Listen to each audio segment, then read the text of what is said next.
এমন অবস্থায় উর্বর হয়েছিল যখনই একটা বীজ অঙ্কিত করা হয়, যখন মাটিতে পুষ্পরিত হয় প্রাকৃতিক নিয়মে, ঠিক তেমনি ভাবে বাংলাদেশ জাতীয়তাবাদী দল বিএনপি এই এলাকায় সবচেয়ে উর্বর সংগঠন হিসাবে এক সময় বিরোধী দলে, এক সময় সরকারি দলে, আজকে আমরা বাংলাদেশ জাতীয়তাবাদী দল 26-এ সরকারি দলে অবস্থান নিয়ে আজকে পৌরসভায় আমরা এই উদ্যোগের সকল উপস্থিত ভাইদের আমি কৃতজ্ঞতা এবং ধন্যবাদ জানাচ্ছি।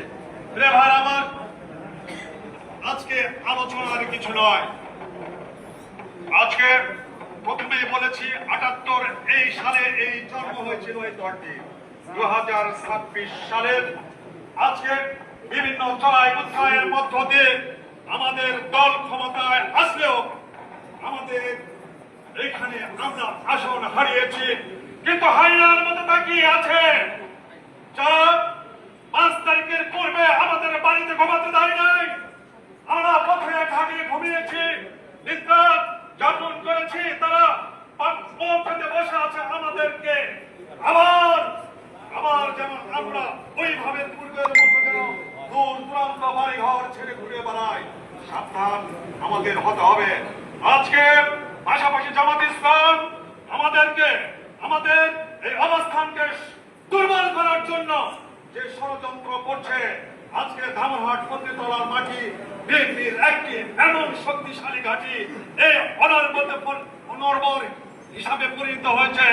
আজকের এই পৌরসভার সকল ওয়ার্ডের নেতৃবৃন্দ পূর্বে যেন উর্বর হিসাবে এই ধামরহাট পত্রিতলার মাটি ছিল, আমরা ফিরিয়ে আনার লক্ষ্যে আজকের এই শেখ টুকেদারের সংক্ষিপ্ত আয়োজনের যিনি পরিকল্পনাকারী আমাদের প্রিয় ছোট ভাই বাইজিদ হাসান শাহিন, আব্দুল হামিদ সর্বভাবে আমাদের দিকে থেকে সহযোগিতা করেছে।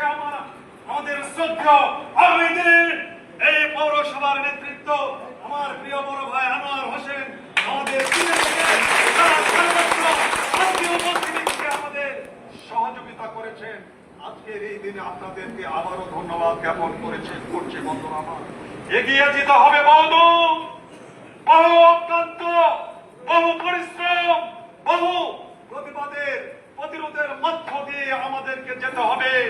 সেই যুদ্ধের আহ্বান জানিয়ে আজকের এই সংক্ষিপ্ত গেট টুকেদারের শেষ পর্যায়ে এসে আমি এইটুকুই বলতে চাই, আজকের এই স্বল্প পরিসরে যারা আমরা সকলে মিলে আয়োজন করেছি, আগামীতে এর চেয়ে বৃহৎ আকারে